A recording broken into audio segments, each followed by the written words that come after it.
भारतीय रेलवे ये सिर्फ लोहे की पटरी और डिब्बों का जाल नहीं है, ये भारत की धड़कन है। हर दिन 2.5 करोड़ से ज्यादा यात्री, हजारों किलोमीटर की यात्रा और अनगिनत सपने। लेकिन इन सपनों के बीच में कुछ ऐसी घटनाएं घटित हो जाती है जो हमारे इतिहास के पन्नों में दर्द और सबक के रूप में दर्ज है। डॉक्यूमेंट्री में हम बात करेंगे स्वतंत्रता के बाद भारत में हुए सबसे बड़े रेलवे दुर्घटना की। क्या थे उनके कारण, क्या थे उनके प्रभाव। इस वीडियो में हम साक्ष्यों के साथ सच सामने लाएंगे। दोस्तों, सबसे पहले ये समझना जरूरी है, भारतीय रेलवे हमारे देश की लाइफलाइन क्यों है। 1853 में जब पहली ट्रेन मुंबई के गौरी बंदर से ठाणे चली थी, तब किसी ने नहीं सोचा था ये नेटवर्क एक दिन दुनिया का सबसे बड़ा चौथा रेलवे नेटवर्क बन जाएगा। आज 1,48,706 किलोमीटर से ज्यादा रेलवे ट्रैक है, 13,000 से ज्यादा ट्रेनें हैं। हर दिन 2.3 करोड़ लोगों को ले जाने और लाने का काम भारतीय रेलवे भारत की अर्थव्यवस्था और संस्कृति का अभिन्न हिस्सा है। लेकिन इस विशाल नेटवर्क के साथ एक कड़वी सच्चाई भी जुड़ी है, रेल हादसे। स्वतंत्रता के बाद यानी 1947 के बाद में अब तक रेल मंत्रालय के आंकड़ों के अनुसार 38,500 से ज्यादा रेल हादसे हो चुके हैं। इनमें से कुछ रेल हादसे तो इतने भयानक थे कि पूरे देश को हिलाकर रख दिया। आज हम उनमें से सबसे बड़े हादसों को जानेंगे जो न सिर्फ तारीखों और आंकड़ों की बात करते हैं, बल्कि उन परिवार और त्रासदी को भी बयान करते हैं जिन्होंने अपने सपनों को खोया है। तो चलिए शुरू करते हैं उस हादसे से जिसे भारत का सबसे बड़ा और दुनिया का सबसे भयानक रेल हादसा माना जाता है।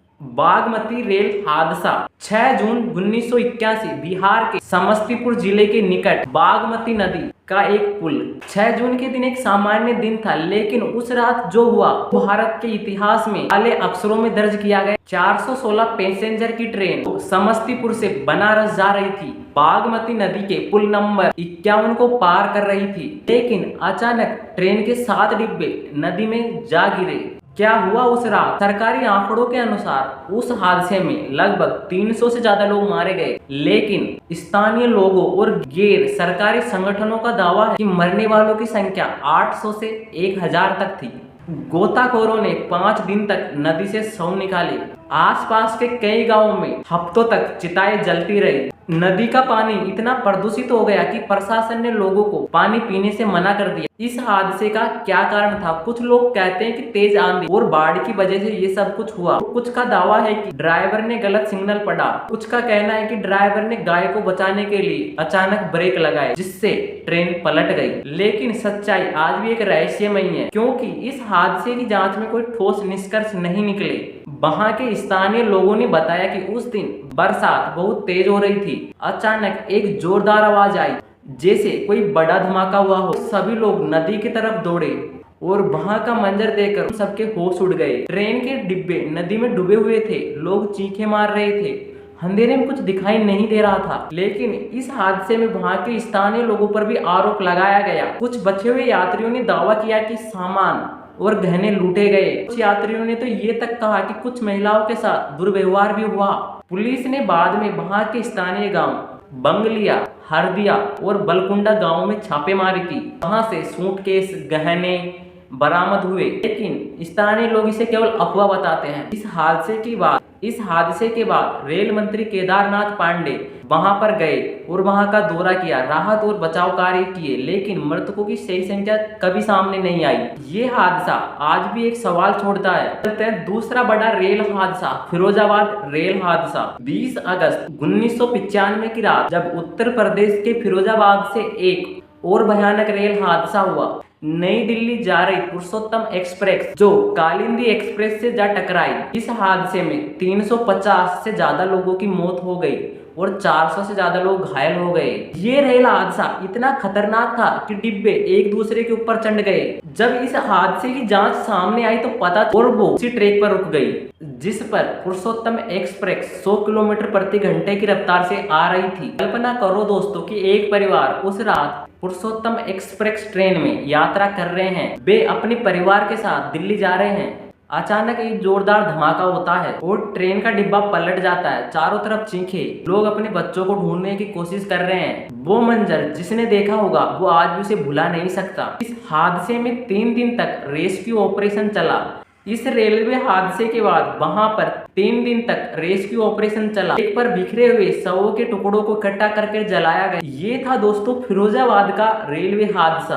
तीसरे सबसे बड़े रेलवे हादसे की बात करते हैं, ये है गेसल रेल हादसा। 2 अगस्त 1999 जब पश्चिम बंगाल के गेसल स्टेशन के पास एक बड़ा हादसा हुआ। ब्रह्मपुत्र मेल और अवध असम एक्सप्रेस इनके बीच एक जबरदस्त टक्कर हुई। इस हादसे में 285 से ज्यादा लोग मारे गए और 300 से ज्यादा लोग घायल हुए। अब बात करते हैं क्या थे इन हादसों के कारण। वही पुरानी कहानी, सिग्नल सिस्टम में खराबी। जांच में सामने आया कि ब्रह्मपुत्र मेल को सिग्नल गलत मिल गया, इसके कारण वह गलत ट्रैक पर चली गई और अवध असम एक्सप्रेस से टकराई। हादसे ने रेलवे की पुरानी तकनीकी और रखरखाव की कमी को फिर से उजागर किया। पश्चिम बंगाल के एक पत्रकार अजय राय बताते हैं कि मैं उस रात गेसल स्टेशन के पास था। टक्कर की आवाज इतनी जोरदार थी कि पुराने इलाके के लोग दहशत में आ गए। जब लोग घटना स्थल पर पहुंचे, डिब्बे पूरी तरह से बिखरे हुए थे। लोग मदद के लिए चीख रहे थे, लेकिन रेस्क्यू में घंटे लग गए। सब हादसों को देखने के बाद रेलवे ने सुबह 40 सिग्नल सिस्टम को अपग्रेड करने का वादा, लेकिन अगले कुछ सालों में फिर से कई हादसे हुए।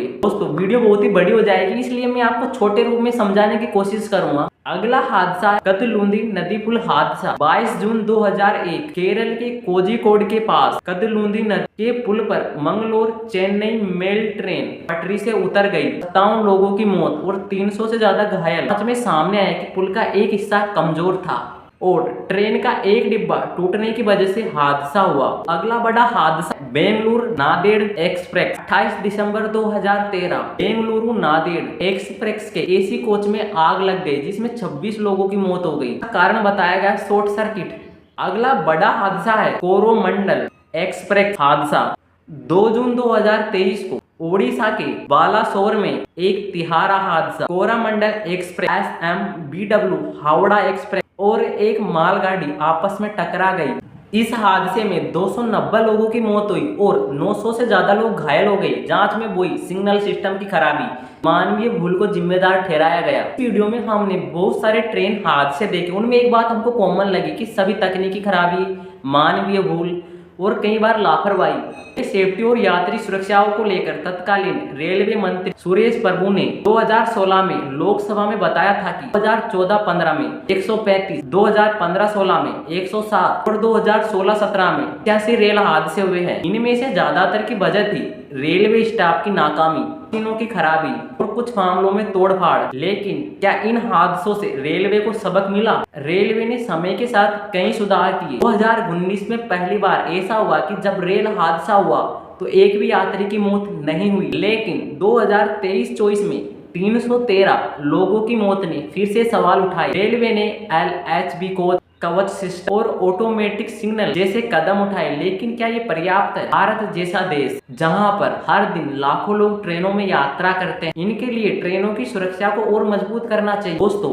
रेल हादसा सिर्फ एक तारीख और आंकड़ा नहीं होता, इन रेल हादसों के पीछे हजारों परिवारों का दर्द होता है, अनगिनत सपनों का टूटना, चाहे वो बागमती, फिरोजाबाद और गेसल हो या बालासोर हो। हर हादसे ने एक सबक दिया है। भारतीय रेलवे ने 170 साल में बहुत कुछ हासिल किया है, जैसे आज हम वंदे भारत, बुलेट ट्रेन। अगर इस रेलवे लाइफलाइन को सुरक्षित बनाना है, इन्हें तकनीक, प्रशिक्षण और काम करना होगा। जब आप अगली बार ट्रेन में यात्रा करें तो एक पल रुककर उन लोगों को याद करें जिन्होंने इस हादसे में अपनी जान गंवाई और उसमें अपना योगदान दो। जैसे नियमों का पालन करो, सुरक्षा के लिए आवाज उठाओ। ये कितना बड़ा बदलाव ला सकता है दोस्तों अगली वीडियो में। और हमें कमेंट में बताओ भारतीय रेलवे की सुरक्षा के लिए क्या सुझाव देंगे।